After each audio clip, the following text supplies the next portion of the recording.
everyone. I think we're going to go ahead and get started. Thanks so much for joining us today. My name is Dani Hill. I'm one of the health educators with Optima Health, and I'm very fortunate to be joined by one of my wonderful colleagues, Kira Kuhn, who's going to be presenting on walking versus running today. Feels like a very important topic, especially with the marathon coming up. Optima is very happy, proud to be a sponsor of the marathon this year. So we're hoping that you find the information to be useful as you begin to gear up for the marathon. The chat is open. We would love to have any questions that you have. Feel free to send them in through the chat, and we'll be also sending some good resources for you throughout the duration of Kira's presentation that way as well. So without further ado, I'm going to go ahead and mute myself, and Kira, you've got the floor. Great. Thank you so much, Dani. Welcome, everybody. Thank you so much for joining us today on a presentation on an interesting topic, I think, running versus walking, finding your stride. And I think that second part is what is really important here. Running and walking are different. It's not comparing apples to apples. There are benefits to both. There are downsides to both. But it really comes down to what you enjoy and what you're going to do more. And many of you are probably signed up for maybe the marathon, the half marathon, or the 5K coming up. I know we're right under 4 weeks until race day, which is really exciting. And no matter what you're doing, just getting out and moving, that is, the amazing thing that you're doing. Some of you may be, first-time runners, some of you may be long-time runners, some of you may be going out and walking this event with friends. So, whatever it is, we commend you. And we're going to have some fun today. And, just a little bit about myself. My name is Kira Kuhn. I'm one of the health educators in the Health and Preventive Services Department at Optima Health. And I myself, consider myself a runner. Running's been a big part of my life, most of my life.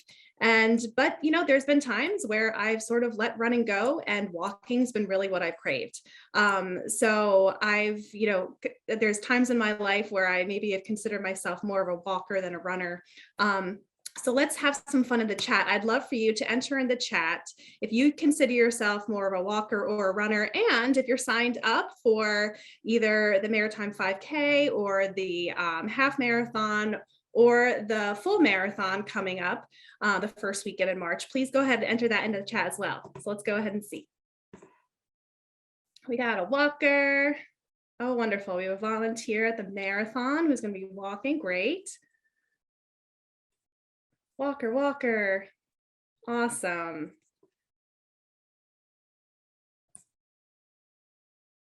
Walker. Great. Very good.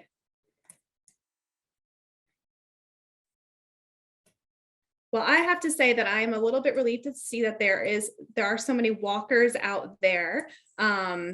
The information, there's some information that we're going to be providing that is more relevant to walkers, some that's more relevant to runners. But of current walker, former runner, yeah.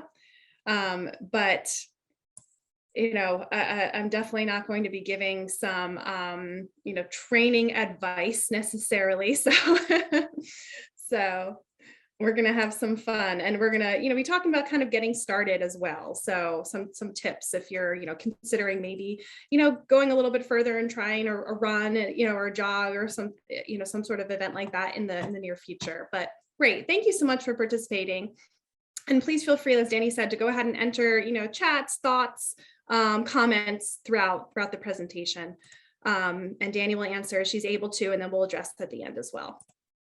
Okay, so what we're going to talk about today, we're going to review, we're kind of going to start by taking a step back and reviewing the physical activity guidelines and benefits. Like, really, what's the point of all this besides just whatever you like to do. We're going to compare running and walking. We're going to discuss techniques to prevent injury for both runners and walkers. We're going to explore types of feet and shoes to fit. That is huge when it comes to running and walking. And then we're going to talk about ways to get started and stay motivated no matter what you are doing. All right, so the physical activity guidelines. So the Health and Human Services produces these physical activity guidelines for Americans to provide evidence-based guidance that policymakers, health professionals, you name it, can use to really develop programs, implement programs, policies, and practices for increasing levels of physical activity and improving overall health. Basically, when we move more, we have better cardiovascular health, we are stronger, we're less susceptible to disease, and we generally feel better. So the physical activity guidelines for Americans, and these are for healthy adults ages 18 to 65. So there are guidelines for older adults, for pregnant adults, and for younger people as well. But this is for the more general healthy adult group ages 18 to 65. Should participate in moderate intensity aerobic physical activity for a minimum of 150 minutes every week. Now, it's best, of course, to spread that out throughout the week. So that's most commonly broken down to about 30 minutes on 5 days per week. Or vigorous intensity aerobic activity for a minimum of 75 minutes per week. In terms of what's vigorous, what's moderate, for most people, running is a vigorous exercise, while brisk walking tends to be more moderate intensity. Generally, as a rule of thumb, a person doing moderate intensity aerobic activity, they can talk, but they can't sing, where someone who's doing vigorous, they really can't say a few words without really pausing for a breath. In general, 1 minute of vigorous activity is equal to 2 minutes of moderate intensity activity. In addition to the vigorous or the moderate aerobic activity with these physical activity guidelines is the strength training exercises. So every adult, should also perform activities that maintain or increase muscular strength and endurance for a minimum of 2 days per week. So cardio or aerobic exercise is anything that gets you breathing harder and your heart beating faster. Now, we know that any amount of physical activity can have health benefits, and these benefits are numerous, and you can, take a moment to look at the screen and read a number of them. But in addition to these, new evidence supports some new exciting developments regarding physical activity. One is that physical activity can actually have immediate benefits. A single episode of physical activity can reduce anxiety and blood pressure and improve quality of sleep and insulin sensitivity. So just one single episode of physical activity can do that. So if you're, thinking, is it worth really going out for that walk today? I might not be able to do it tomorrow. I wasn't able to do it today or yesterday. Is it worth doing it today? Yes, because it will help you today. It can help manage even more health conditions than we knew before. So physical activity can decrease pain for those with osteoarthritis, can reduce disease progression for hypertension and type 2 diabetes. It can reduce symptoms of anxiety and depression, and it can improve cognition for those with dementia, multiple sclerosis, ADHD, and Parkinson's disease. And it can help prevent even more chronic conditions. Physical activity has long-term benefits such as improved brain health, reduced risk of 8 types of cancer, and those are bladder, breast, colon, endometrium, esophagus, kidney, lung, and stomach. It can reduce risks for falls, for fall-related injuries for older people, and it can reduce the risk of excessive weight gain. Now, these benefits are in addition to those other long-term benefits that we've known for a long time, like preventing heart disease, type 2 diabetes, and breast and colon cancer. And I see that Dani put in the chat the link to the physical activity guidelines for Americans, so you can check those out there. And that's where, if you want to break it down to see guidelines for, other groups as well, such as pregnant adults or older adults older than 65, you can check that out on that website as well. Okay, so in terms of walking, healthcare professionals recommend walking as really a pretty easy way for those that may be inactive to ease into better health. And it really is all about getting up and moving more. So I think this was interesting. So there was a team from the National Institutes of Health and the CDC, and they published this study just a couple years ago in 2020. And they used data from people who were aged 40 or older who wore something called an accelerometer. So this is a device that not only measures the number of steps you take, kind of like your typical pedometer, but it also measures cadence, and that's steps per minute. So basically kind of your intensity of your steps, right? Like the faster you're going, the more intense you likely are doing this. And they did this during the waking hours for an entire week. The researchers then collected information on the deaths from this group of people for almost a decade, and they tracked deaths specifically from cancer and heart disease. In their analysis, the researchers broke down the groups into different categories of how many steps they took. There was the group that took the fewest amount of steps per day, which was 4,000 or less. There was the middle group that took up to 8,000 steps a day. And then there was the highest, the group of people that took 12,000 or more steps per day. And they compared the risk of death for these three groups for about the 10 years. And they also tested whether step intensity measured by that cadence was associated with better health. What they found was, compared with people who took the 4,000 steps a day, those who took 8,000 steps a day had a 50% lower risk of dying from any cause during that 10-year period. People who took 12,000 steps a day had a 65% lower risk of dying than those who took only 4,000. So as you're taking more steps, your risk of dying was decreasing. Those benefits were consistent across age, sex, and race groups. Now, what's interesting is that step intensity, how quick those steps were taken, did not seem to impact the risk of mortality once the total number of steps per day was considered. Only the increase in the number of steps per day was associated with a reduced risk of death. So these findings are, consistent with recommendations that adults should really move more and sit less. You're worried less about exactly what you're doing necessarily in terms of your overall physical health. Just moving more is the recommendation, not necessarily how intense it is. Now, taking 4,000 or fewer steps a day is considered a lower level of physical activity. A goal of 10,000 steps a day is commonly cited. You hear that a lot. Oh, I hit my 10,000 steps. I hit my 10,000 steps. But studies, have definitely shown that health benefits accrue even if fewer than 10,000 steps are taken daily, right? So the bottom line of all this is to move more and to sit less.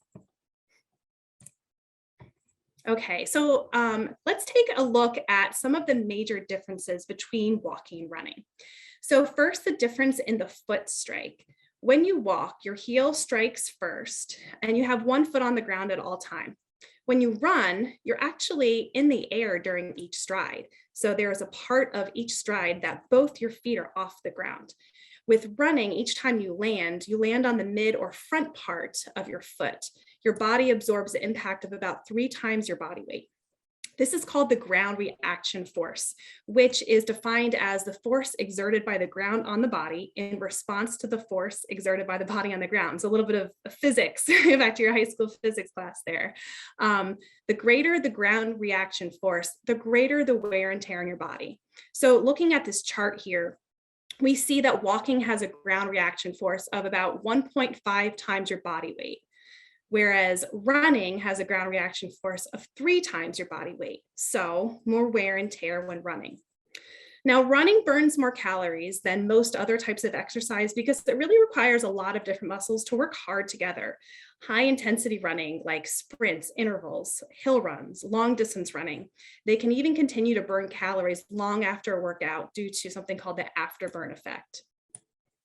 Now, since walking is less vigorous than running, you'll have to walk longer or more often to get the same calorie burn benefits as running. So running is more efficient in terms of calorie burn, but it has a higher risk of injuries, mostly due to that higher ground reaction force, and you'll need more time to heal if you get injured. All right, so this chart here shows the approximate number of calories spent per hour by a 100, 150, and 200-pound person doing specific activities. So you see at the top, running 10 miles per hour. This is running at a good pace. So imagine, going out for 1 hour and you're going to get 10 miles in. So you're running pretty fast and you're running for a long time. For someone who's 100 pounds, it's 850 calories, and then it goes up. 150 pounds is a little under 1,300 calories that you're burning there. Jumping rope. I don't know if anyone's jumped rope recently. I have an 8-year-old daughter, and if I try to keep up with her jumping rope in the driveway, I can't. It's hard. Jumping rope is a really, really hard activity. So that burns a lot of calories, as you can see here. Then third on the list, you have running a bit slower, going out for an hour and doing 5.5 miles. You see if you're a 150-pound person, you're burning about 550 calories there. And then you can see it kind of going down as you go down. Swimming is an excellent activity in terms of you're taking away that ground reaction force, right? You're not pounding on the ground. So excellent activity in terms of supporting your joints and, just not causing that wear and tear as much in your body as running does. So still, high calorie burn activity, but less wear and tear. Then there's walking. There's walking, going out for about an hour and doing 4.5 miles. I'm sure a lot of you are doing that more. If you're 150 pounds, you're burning about 440 calories, give or take with that.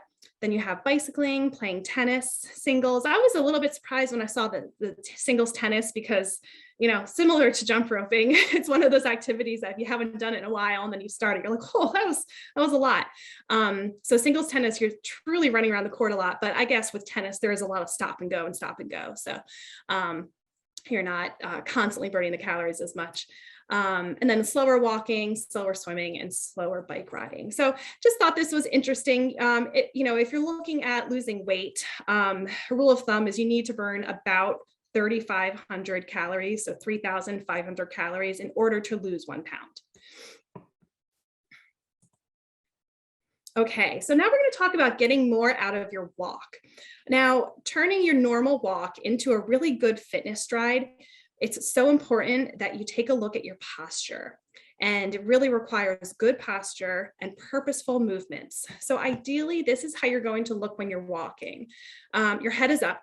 You're looking forward, not at the ground. Of course, you want to be looking at the ground a little bit up ahead of you so you can see, especially if you're walking on a sidewalk or something, you want to see any, diversions or any, dips or anything in the way of your walk. So you definitely want to, be looking ahead, but not straight down. Your neck, shoulders, and your back are relaxed, not stiff, not stiffly upright. You're swinging your arms freely with a slight bend in your elbows. A little pumping with your arms is good and can actually increase the vigor of your walk. Your stomach muscles are slightly tightened and your back is straight, not arched forward, not backward. Now you're walking smoothly, running your foot from heel to toe. And that's a difference between walking and running. Walking, you're going from your heel down to your toe. Now, if you want to increase the intensity of your walk, increase the swinging of your arms, bending your arms at a 90-degree angle and swinging your arms naturally as you walk. If you swing them more vigorously, this will encourage you to walk faster. It also gives your upper body more of a workout. So you will burn about 5 to 10% more calories by swinging your arms more vigorously. Try incline walking. If you're walking on a treadmill, increase the incline by about 5 to 10%. If you're walking outdoors, look for places where there's some hills or even a steep driveway to make your walk more challenging. Water walking. You can do this in shallow water at the beach or in a pool. The resistance of the water increases the intensity of your walk, but it lessens the impact on your joint. Weighted vests. A weighted vest adds intensity, but it doesn't strain your shoulders and wrists like the ankle and the hand weights do. Now you want to pick one that's about 5 to 10% of your body weight. You don't want to be weighing yourself down and making it, not good for the rest of your body. So you can definitely work with somebody to choose one that fits for you. Interval walking. This can really help if you're kind of feeling a little bit bored from your walking as well. This can help to break it up. So maybe doing, 2 minutes fast, 2 minutes slow, or 5 minutes fast, 7 minutes more leisurely. That can help to break it up and really make the time go faster when you're breaking up into intervals like that. And then of course, walking in a group. So walking with friends or family can make it more fun. It can also help you feel more accountable because you have someone waiting for you, for your 5 p.m. or 6 p.m. or noon or 8 a.m. walking break, whatever that may be. I'm just looking at, looking at the chat here. Someone asked, what's the benefit of using walking sticks or ski poles? In terms of, I don't know in terms of like the physical benefits of it in terms of like increasing the vigor of it. You know, I know in terms of the safety, absolutely. Is if your balance is off slightly, if you're recovering from an injury. So I don't know in terms other than that, what the benefits are for that.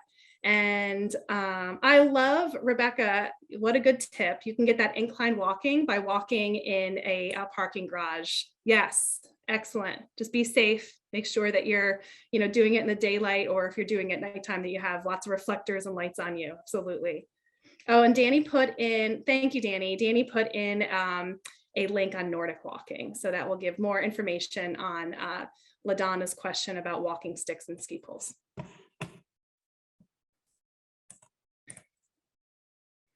All right, so risk of injury.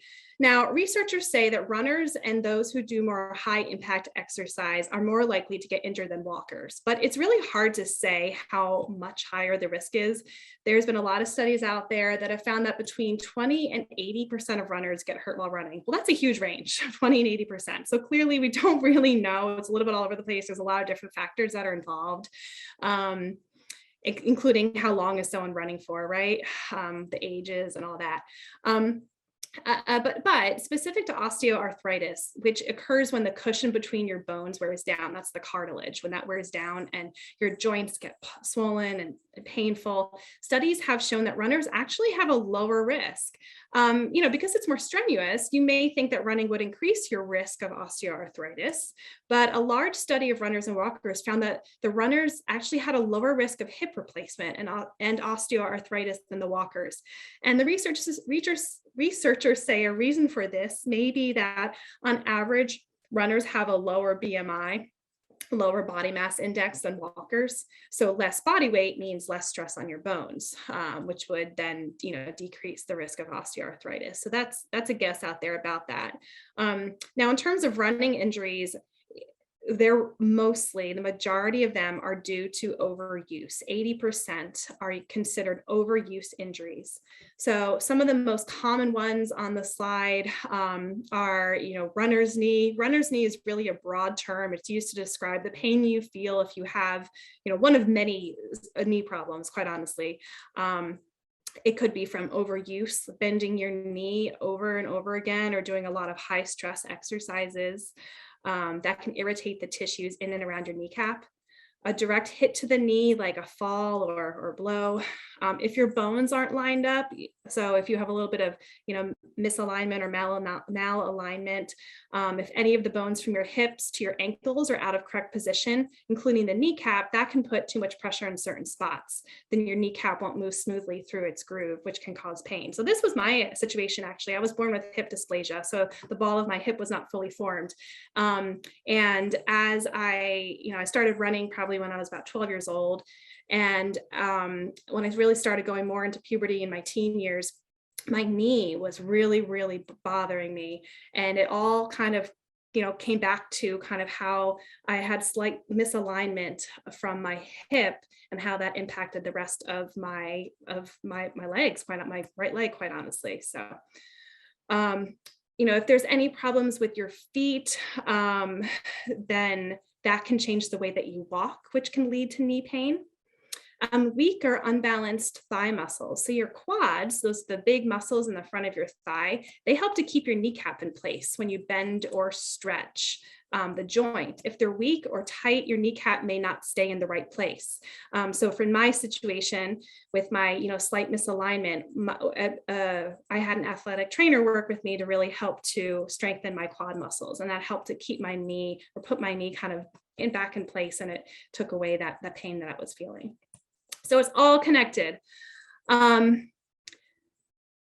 Achilles tendonitis. This is an overuse injury of the Achilles tendon. This is a band of tissue that connects your calf muscle at the back of your lower leg to your heel bone. Shin splints, very common. This refers to the pain along the shin bone, which is your tibia. It's the large bone in the front of your lower leg.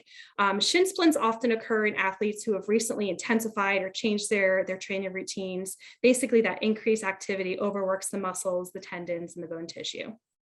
Plantar fasciitis is one of the most common causes of heel pain, and it's really disruptive. It involves inflammation of a thick band of tissue that runs across the bottom of the foot and connects the heel bone to the toes. Stress fractures. These are tiny cracks in the bone that are often caused by repetitive force, usually from overuse, such as repeatedly jumping up and down or running long distances. These stress fractures can also develop from normal use of a bone that's weakened by osteoporosis. So stress fractures are most common in the weight-bearing bones of the lower leg and the foot. And then iliotobal band syndrome, also known as the IT band syndrome. It's where a tendon nicknamed the IT band, it gets irritated or swollen from rubbing against your hip or your bones. This tendon's on the outside of your leg, and it's a long one. It goes from the top of your pelvic bone down to your knees. It rubs against your bone when it gets too tight and causes pain and irritation then. Now, the good news is that many of these overuse injuries can be prevented, and the best way to prevent injury is really not that hard. The best ways, first and foremost, wear proper footwear. Your foot should fit snug in the heel with a little wiggle room around your toes.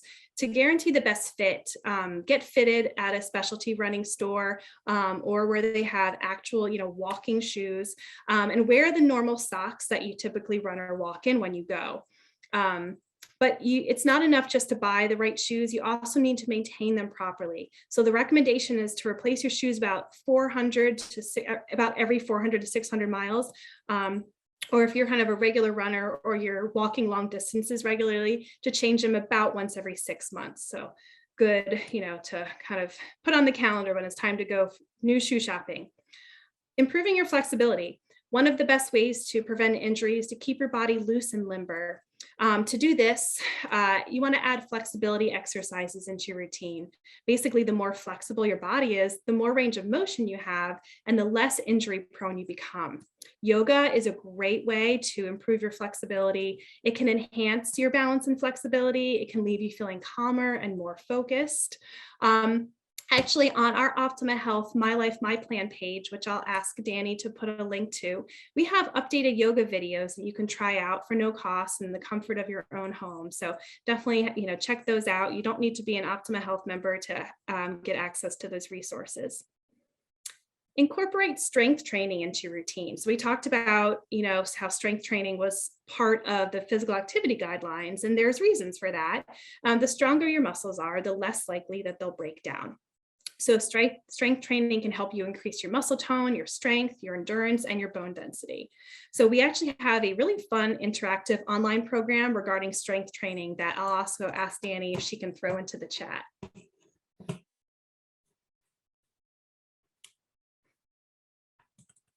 All right, warming up, stretching, cooling down, stretching. So this is all important.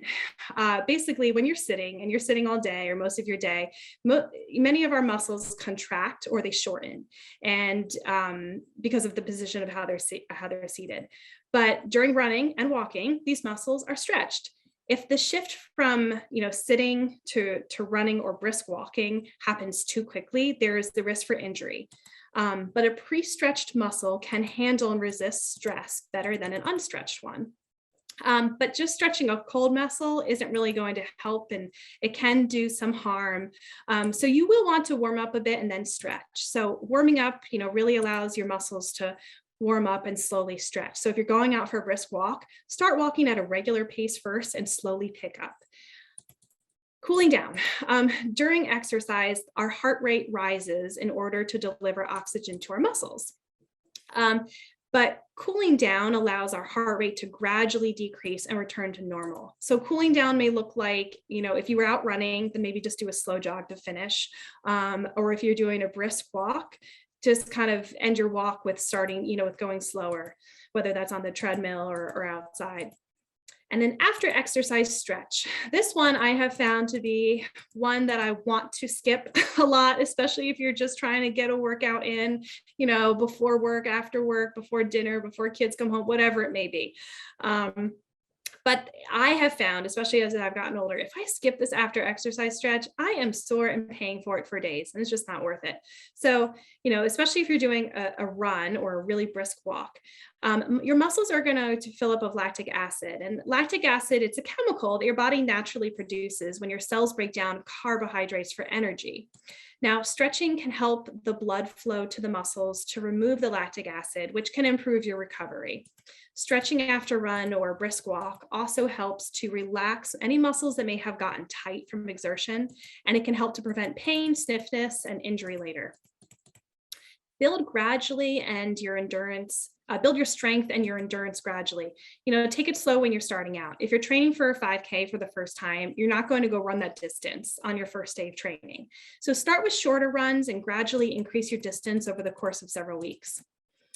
Check in with your healthcare team before you start training. If this is the first time, check in with your healthcare team about any possible limitations or concerns that you or they might have. And then finally, I think it's so important, listen to your body. No one knows your body better than you do. If you're feeling sluggish or run down, it's really best to skip training that day, or maybe just reduce the time or the distance you were originally planning to run or walk. Rest is critical. Taking that time off that you need each week can really help avoid injuries and fatigue that can occur when you push too hard.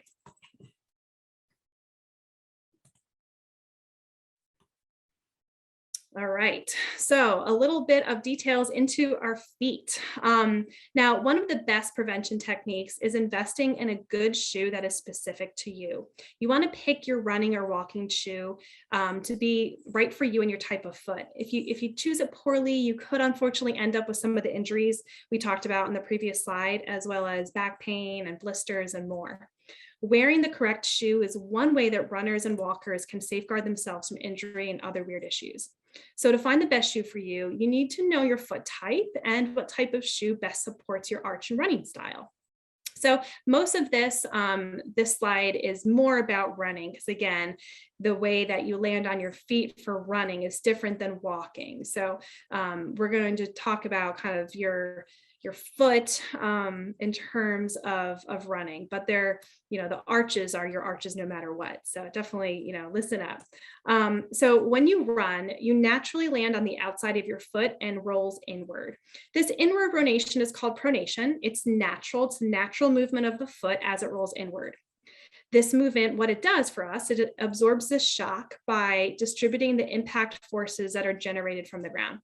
Now, typically there's some splaying of the arch and some shifting of the ankle toward the inside, but too much of it can cause misalignment, as you can see with the image of the foot all the way on the left-hand side here. This is called overpronation. Now the opposite, underpronation, it's also called supination. This is landing on the inside of your foot and rolling outward. This can cause problems, and you'll want to look for shoes that can best support you there too. The height of your arch really affects the direction and severity of the way your foot rolls or pronates. So as you see on the top right of the slide, the 3 diagrams of the footprints, these are the 3 different types and how they most likely roll. So first you have your neutral arch, typically causes the foot to roll to a healthy spot. A lower flat arch, it typically causes the foot to roll excessively inward or to overpronate. Your foot is typically more flat in this instance. High arch typically causes the foot to roll in only slightly at impact or perhaps outward, which places pressure on the outer toes. Many people whose feet underpronate or overpronate were born that way, but it can also result from injury, from overuse, or walking or standing on hard surfaces. Overpronation may also result from pregnancy or obesity. So how do you know which one of these is your foot? A good way to know is take a look at the bottom of your running shoe. The wear on your shoe is likely going to reveal your foot type. If your shoe shows even wear, you look at it and you're like, well, I don't see anything that's standing out. Then you typically have a neutral arch and you're a normal pronator. If the inner soles of your shoes are worn down, you are an overpronator and probably have a low arch. And if your shoe wear shows excessive wear on the outer soles, you're an underpronator or a supinator and probably have a higher arch. So now that you know your foot type, it's time to find the right shoe. Now, running shoes, again, this is more specific to running. These categories, they're generally placed into 3 different categories. They're not always clearly labeled on the box or the shoe. So, this is where going to a specialty running store can help you, because the people will know typically what type of shoe they are. Or you can also do your research online. Most brands do have this information on their website. Stability shoes, they are best for runners with normal arches and mild control problems, so nothing really standing out. These extra stability in these shoes offer, it comes from this extra arch side support and high density foam. These stability shoes are typically built with a gentle arch from front to back that provides rear foot stability and forefront flexibility, but nothing, extra or very different. Generally, if your feet are typically neutral, stability shoes are what you're looking for. Now, motion control shoes are great for those that have the low arches or are more flat-footed, and heavy runners who tend to overpronate. Now, these shoes have firmer midsoles that control the amount of pronation, so it controls the amount of rolling that your foot is doing. Low arch runners generally are prone to overuse soft tissue injuries because of excessive foot pronation. So the extra rigidity in these shoes prevents the heel from turning out and the foot from overpronating. Now, cushioning shoes support people with high arches and rigid feet who really tend to, underpronate or supinate. This is a really highly flexible shoe. It's built on a curve. It's made of lightweight materials that provide minimal rigidity and a softer midsole. These high arch runners, are more prone to bony type injuries like stress fractures due to the higher loading rates from basically inadequate foot pronation or rolling. So the cushion shoe allows the foot to pronate or turn so your body can absorb the shock of your feet when it hits the ground. Now, walking shoes are a different story. These shoes are generally more flexible, but they're not as durable as a running shoe. Walkers are heel strikers, so finding a shoe that flexes across the entire foot is important. But I think this is a really important point. If you are a walker, getting a running shoe isn't going to really help you with your walking stride as much as a walking shoe is. So, this is where going to, a specialty store, they will break out running and walking. Even a lot of the big box sports stores do break out, walking and running, but you want to make sure that you're paying attention to that too. Now, of course, no 2 feet are alike. There's these generalizations about arch height, but they're not hard and fast rules. For an example, a runner can have a low arch, but still need a cushioned shoe and still want a cushioned shoe. So, this is where working with someone can really help you. So the best thing that you can do, as a runner and a walker, and before you invest in a shoe, is to get a gait analysis done. This is basically a simple running or walking test that evaluates like how you look when you're running or walking and your form. A physical therapist can help you with that, or an exercise physiologist. But many running stores can provide some sort of gait analysis for you as well. Many of them have treadmills that they'll say, okay, go ahead and walk or go ahead and run, and they're going to look at you from the back and see how you're landing on your feet. So some tips about how to get a proper shoe fit. Get sized in the evening because your feet are longer at the end of the day. Wear your running or your walking socks when trying on shoes to ensure proper fit. If you wear any orthotics, definitely bring those to try them in with the shoe.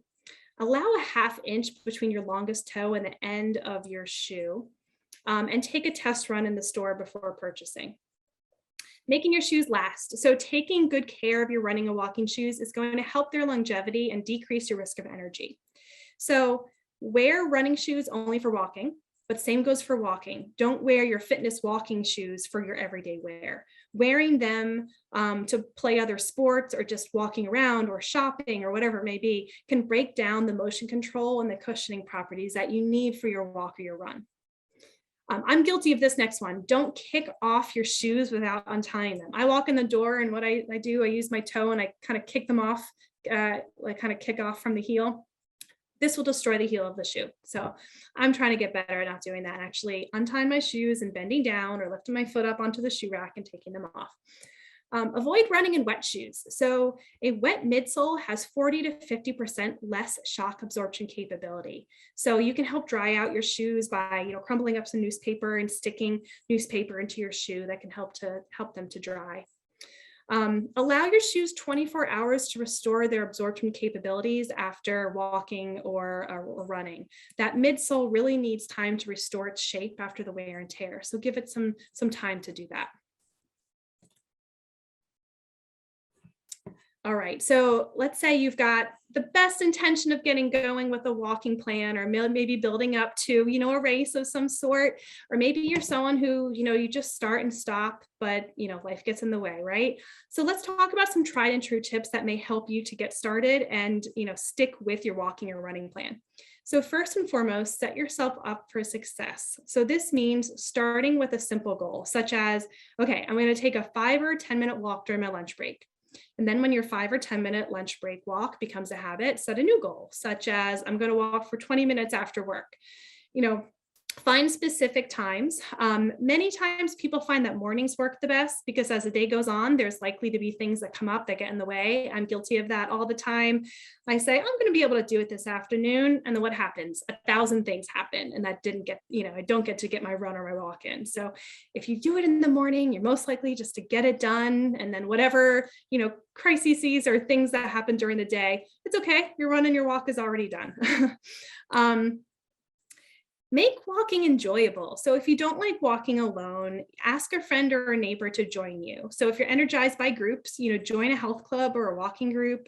Running or walking with a friend that challenges you can help, keep you accountable and provide, of course, that extra safety, especially if you're walking before or after sunlight. You might like listening to music while you walk. Make a playlist that's going to motivate you. For me, that is a game changer. If I don't have my music when I run, then I might as well just not. Vary your routine. So if you walk outdoors, plan different types of routes for variety.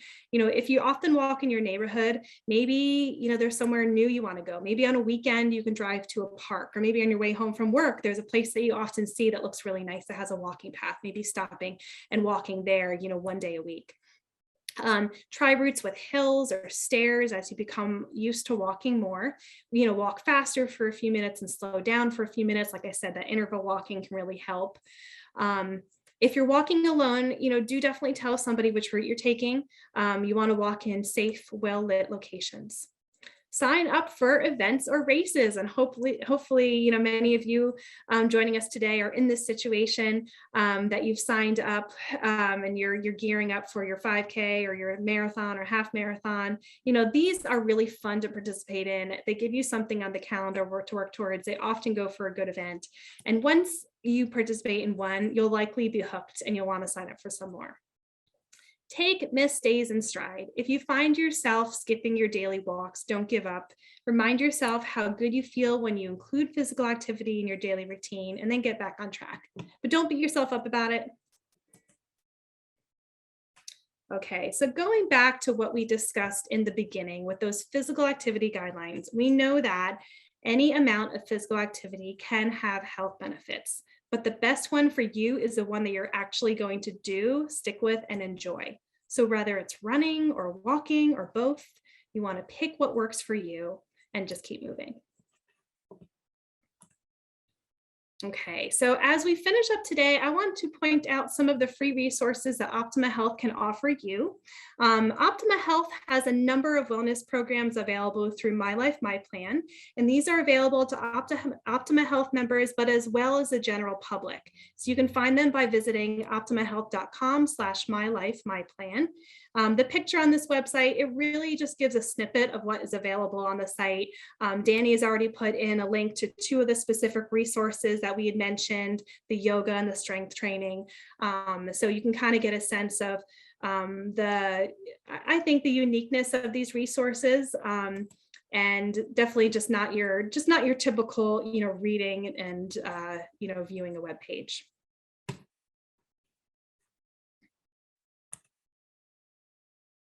And with that, I'm going to share really some excellent resources that I used to put today's presentation together. I definitely suggest, if you're interested in any of the topics that we talked about today, to take a look at these references and learn a little bit more. I know, thank you so much for the participation in the chat. I've seen some nice reactions and questions, which is wonderful, and suggestions. I love it. But at this point, we'll open it up to any additional questions that may have come in or that you may have. Thanks so much, Kira. It's just such a good information. I mean, obviously, if you're here, you're maybe thinking about doing the 5K or the half marathon or the marathon, or you already have signed up for it. But it's just really great information for just getting out and walking, just to, feeling like you're a little bit more confident in what you're doing, and you're doing it in a way that's supporting your overall health, which is great. I haven't seen any questions come in. I have a question for you, and you may not know the answer to this because it's a little bit off topic, so that's okay. But I was wondering, when, as a child ages into out of adolescence and into their teenage years, most kids, I think, are born flat-footed, and I think their arch develops as they get older. Mm-hmm. Do you know if there's a point at which that development stops? I'm wondering for anyone that might have their kids or their teenagers running with them. I don't know if you came across any information like that. That's a good question. I don't know. I know that, our feet can change all throughout life for all sorts of things. Right. But that's a great question in terms of, the arch, and in terms of children growing. And is there a time that kind of really, the growth slows down, or the change slows down of the arch? I don't know that answer. Yeah. I know that's not usually what the type of information that we look at. I just was curious. Yeah. This is not exactly the same, but kind of an eye opener to me. When I was in my, I'd say mid-20s, at this point, I've been running for, probably 15 years, running, races, and, ran cross country track as a kid and in high school and a little bit in college, and I just would go for my running shoe, and I try out different types of shoes and different type of brands, but I definitely knew my size, and I knew what I liked. And I went, to check out new running shoes, and just I always would go to this one little running shoe that I liked, and I would get fitted for it. But I had started to feel some pain in like the ball of my foot. It almost felt like I had a little rock in my shoe. So I mentioned it. I just happened to mention it to the person who was fitting me for my shoe. And he was like, well, let me see. And he put me in the shoe I was trying on. He's like, well, your shoe's too small. I'm like, no, it's not. I've been wearing this size shoe. I'm 25 years old. My feet aren't growing anymore. And he was like, well, no, but as you get older, your feet can kind of get fatter and splay out a little bit more, and you need more space. He's like, your shoe size is fine for your regular shoe, but in terms of running, you really need to go a whole size up. And that was an eye opener for me. And once I started running in that shoe that was a whole size up, that feeling like there was a little pebble in the ball of my foot went away. Yeah. So moral of the story for that, in terms of for me, and kind of what your question just reminded me of, was that, our feet do change throughout life. And just because we're not growing anymore, doesn't mean our feet aren't changing. Right. Fair point. Well, I'm just taking a look here at the chat just to see if there's any other questions that came in, and I'm not seeing any questions, but certainly, if folks have anything afterwards, you're welcome to reach out to us, or reach out to the city, or through to the One City Marathon. If you have questions, we're happy to help on the back end. But thank you so much for your time, Kira. It was a great presentation. You're the perfect person to give this presentation. So I'm glad it worked out that you were able to give it to us today. And thank everybody for attending. Thank you for attending, and good luck on your races and your upcoming events, everybody. That's right. Have a great day.